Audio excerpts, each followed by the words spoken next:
Hi everyone, this is Jay Harris coming to you from Tom's Trading Room.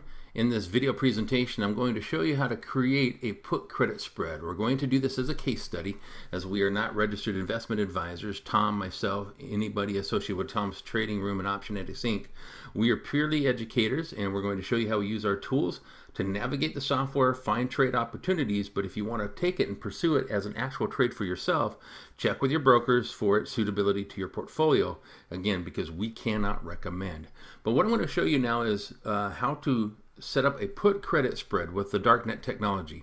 In the tools, Darknet is looking for a point where a stock or an ETF pulls back in an overall uptrend through multiple channel collisions, finds an area where there's enough compression where this stock may be poised to stop the retracement and pop higher or trade higher from that point in time. So if it's going to pop or trade higher, we're generally looking for a long call option trade. But one thing you can do is create a put credit spread, which may reduce the amount of profitability than a long call option, but in a lot of cases it will increase the probability of the trade working out more so. So trade a little bit of profit for a little bit more probability is what the put credit spread is set up to do. So let's show you how to do this real quick. We're going to hover over the Home tab and then left click on Darknet Signals. Now you can just as easily click on the Options Analysis icon right there and get to the same place we need to go. Home, Darknet Signals. What we're going to do now is in the rectangular box where we normally see the stock list search and it says all Darknet stocks, leave that as it is. But under the trade type displayed window, we're going to left click on the drop down arrow, and instead of clicking call option trades, we'll left click put spread trades and then left click on search. When the search is done, it's going to show you the various stocks, the name of the stock, the closing price or the current price as of the last update with a 15-minute delay.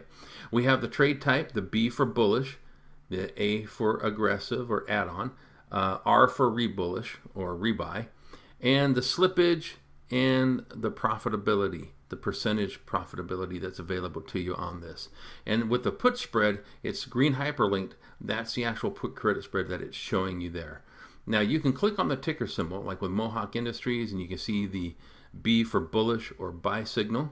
And if you want to get rid of that chart, scroll up, left click on refresh, and it goes back to the list that you came from. And you can see here that we have FCX, Freeport McMoran, and it's a bullish or B signal, and it's got a 0.2 slippage, and the profitability, the percentage is 72% there. That's better than the 39% with Mohawk. So let's click on the hyperlink that's in the put spread column. And what we're looking at now is the risk graph. And you'll see that the credit that you can take in, and again, this is a put credit spread where you're selling this spread. You're looking to take in $21 per contract, which means the max risk on a 50-cent spread, and here's the spread differential, the difference between the strikes. It's a 9 by 950 put spread. So if you're going to get $21, you have a risk of $29. Remember, the max risk or max gain is the difference in the strikes offset by the credit or the debit. So it's a 50-cent wide spread. That's $50 per contract. So out of the 21 credit, $29 leftover risk. Now, what you're looking at here is you can change the number of contracts, you can change the entry prices, and this is just where you put in the numbers to kind of paper trade this, or it's a quasi virtual trade type of opportunity, as the tools is not a brokerage account. You do whatever you want to do in your own actual brokerage account, and you can take those real numbers of whatever you got filled at and put them in here to the tools and track them as you go. But we're just building a case study or a paper trade or practice trade.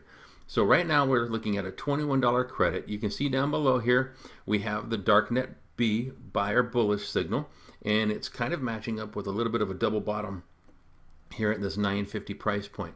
So if we like the idea of this thing popping higher, this is a spread option, a put spread option that you can consider.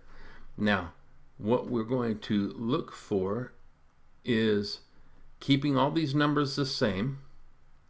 I'm going to go back here and really quickly offer you this. We're looking at a B, bullish signal. We're looking for a bounce higher. How much higher does this have to go in order to capitalize and keep this credit? Because right now the credit is in the account, but it's kind of on hold until you either close this position or the options expiration comes and goes. So what we're looking at is a 950 put. We've sold that. You're buying a $9 put.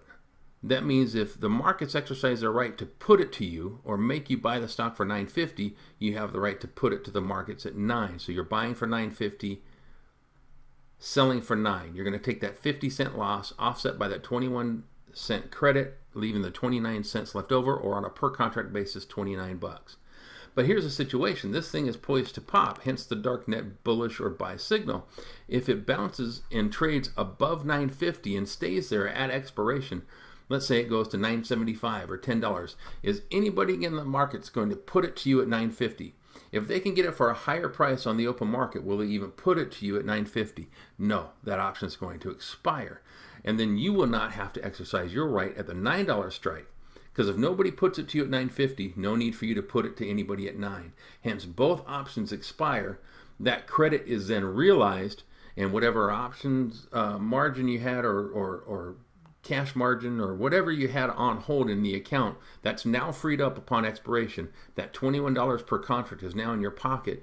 You can take your significant other to a nice, dinner and a movie date if you'd like on that. But that's what we're looking at, folks. So here's your $21 credit, $29 max risk. We need the stock to pop up, stay above $9.50 at expiration to realize the full 72% profitability here. Now, if you want to save this, if you haven't already done so, create a put credit spread trade folder. I'm going to click on folders and scroll on down, and there's the put credit spreads.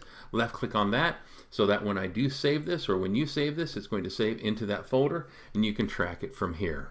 Hope you found that enjoyable. Remember, this is a case study, not an actual trade recommendation. Check with your brokers for the suitability for your account, and then just know that you can always go back to Home, Darknet Signals, and then click on the put credit spreads or the put spread trades, trade type display line item, click search, and look for more.